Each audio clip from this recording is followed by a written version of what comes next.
I connected with Hope Edelman, who's a New York Times bestselling author there, and she had a new book coming out. And she said, I really need someone to help me with this book campaign. Do you know anything about that? And I was like, sure, I do. Of course I didn't, right? But I was like, I'll figure it out, right? Right. And so yeah, I just started working with her, and I learned the ropes with her. And I also used my film background to help with sort of out of the box things for her campaign.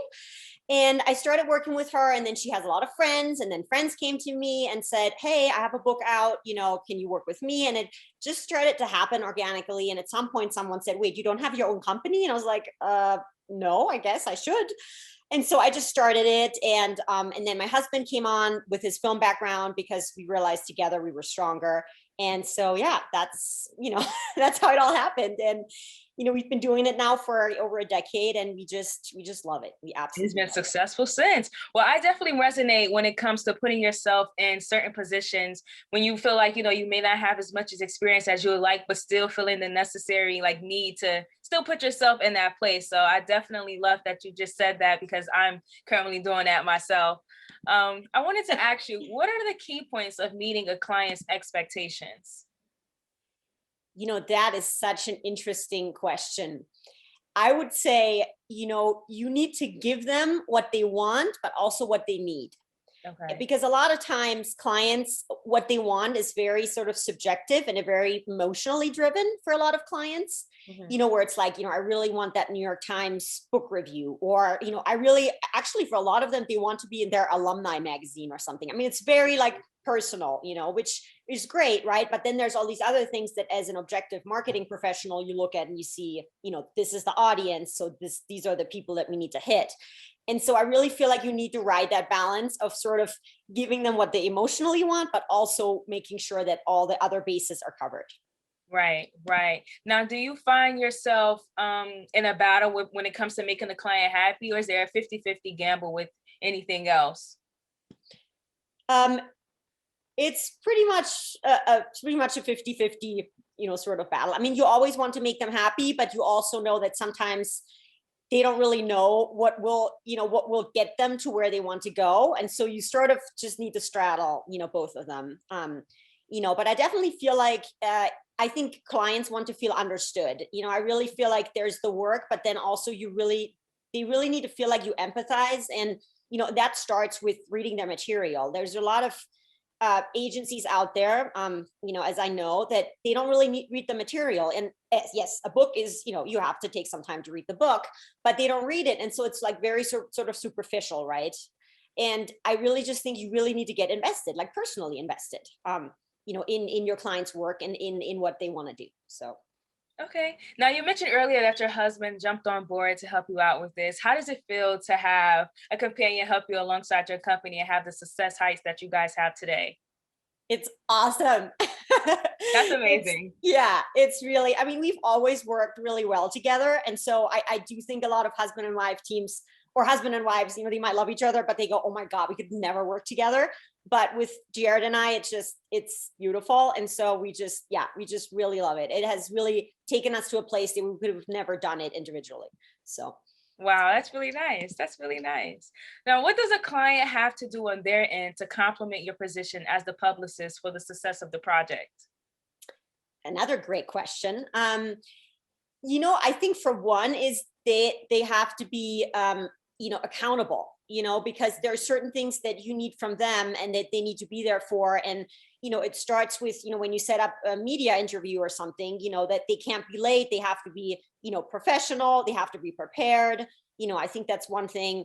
I also feel like, you have to be sort of on the same page. Like if you decide on, here's the strategy, that's what we're going to go for, you have to really do it together, and I really think some clients, for example, they say, oh, you just do social media, I don't even care. And as we all know, with social media, it's all about transparency now. So there's no way that even if we knew that client, inside and out, we could never really capture their voice. And so if they're not involved, to us, it's like, look, then we can't do social media for you. Sorry, that just doesn't work.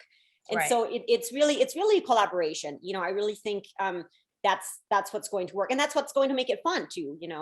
Right. Now, what is the process like to understanding your client? Like you said earlier, you need to figure out first what is best and what will work for your client. So what can you describe what the process is like when you figure out exactly what is best for the client?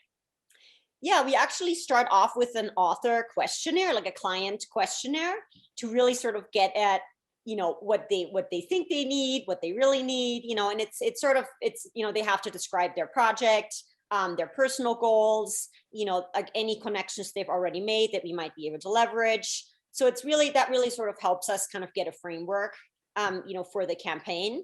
Um, and then it's really sort of, you kind of start with one thing that you think is going to work, but you really have to be flexible. Honestly, like in today's industry, I mean, things just change so fast. And, I feel like the landscape is so fragmented in the sense that of where people get their information from, what they believe. I mean, it's not like, where it used to be where you had like 3 or 4 paper that everybody read, right? It's just not like that anymore. So you really kind of go for one thing and you see whether that works, and then you try something else, and and you sort of go where you feel the energy. So it's very much sort of a, being in the moment sort of thing, like where you have a strategy, but then you might just totally throw that out of the window, so Right. it's interesting. More so an in the moment thing, right? Yeah. Yeah. Now, can you describe to us with the pandemic going on? The pandemic has changed everything when it's virtual world now. We don't get to have the in-person events that we would like to or conversations. So can you tell us how the pandemic has impacted your agency and how you guys have prevailed through it? Yeah, it's been really interesting. So obviously, everything, not just events, but sort of all the attention has moved online, or you're moved online. Now it's sort of starting to, change again a little bit, right? But yeah, we really had to pivot to, I mean, social media has become way more important, because that's where everybody, was. And then in terms of events, that was actually really interesting because at the time we still do, but we worked with the Bay Area Book Festival. And that's a festival, it's annual. Usually they have 25,000 people. It's one of the biggest festivals in the US, book festivals in the US. And we had to pivot. We had to turn this whole thing into an online event. And so that was, that we learned a lot from that. And so that's actually what started sort of, our realization that we could use our filmmaking skills for this, because I think after a while, everyone really got Zoom fatigue, right? And so we were kind of thinking, how can we make this interesting to people? And, so we realized, well, if we make it sort of like TV, everybody still watches TV. People will always watch TV, right? It doesn't matter whether it's, COVID or, not. So we really, we actually launched our own platform, virtual events platform, Wellbound Live. And we are producing these events that are sort of more like TV shows, like they're more experiential. It's not sort of the talking heads, right? So you really kind of have to think about like, what do people do when they're stuck at home? Like what excites them? And, like how do you draw them? How do you, get their attention?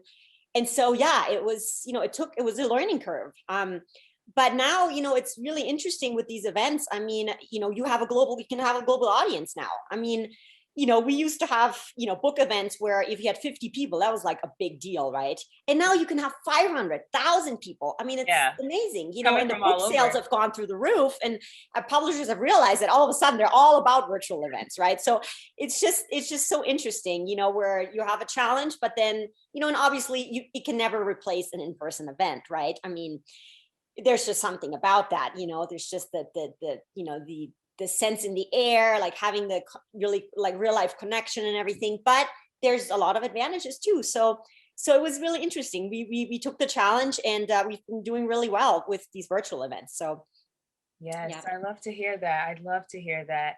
Now, what enticing practices do you use to get media to pick up stories? And when they don't pick it up, what will usually be the reason for that? Great question. Um, so we definitely, in terms of pitching to media, like we don't do any like mass press releases or anything like that. We really consider that spam, and because I mean, media they get so many. There's just so much coming in for them every day that you really need to do them. Be respectful and really research what their beat is. What they've written about. And so, our emails are very individualized. We really know when we're pitching that, this is something of interest to them. And so a lot of times, that's why, we tend to get a lot of hits, because we just spend so much time, really like pitching to the right, outlet. But then usually, when it doesn't work, that's the thing. Like, someone might like to cover something, but then, there's so much you have to go through. There's the editorial team, there's a whole sort of editorial vision, right, for what's coming out, what stories are coming out. So there's just a lot that goes into it. So a lot of times, it doesn't work out for that reason. Other times, it's because, they've already written about a similar subject. So, you just never know. But by definitely being individualized, you increase your chances of getting covered. Okay, okay. Well, Julia, I just wanted to say thank you so much for taking the time out to provide us with your insight. Can you get us a place where we can all continue to follow along with your journey? What are your social media handles? It's Wildbound PR. So yeah, that's Facebook and Twitter. Okay, so Kia. Okay, and also if you guys want to follow me, you can follow me on Instagram at BRITTLE.XO. And don't forget to follow us on LinkedIn and Instagram at Create the Dream Co. And you can also use the hashtag Dream Conference 2021. Stay tuned for the next segment.